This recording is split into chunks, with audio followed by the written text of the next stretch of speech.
Negro থেকে সচল মূর্তি ধারণ করে পাতা আসনে এসে বসেছে।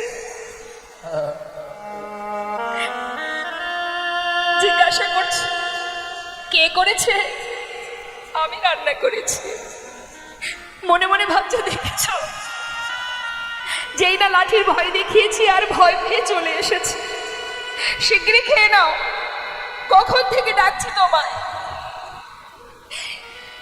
কেমন হয়েছে গোপীনাথ? ভালো হয়েছে? ভালো হয়নি বলো? আমি তো কোনোদিন রান্না করিনি। ভগবান চোখে জলে বুক ভাসিয়ে কাঁদছে আর বলছে, ভক্ত কি করে বোঝাবো তোমায় যে আমার কাছে অমৃত। তুমি আমার জন্য ভালোবেসে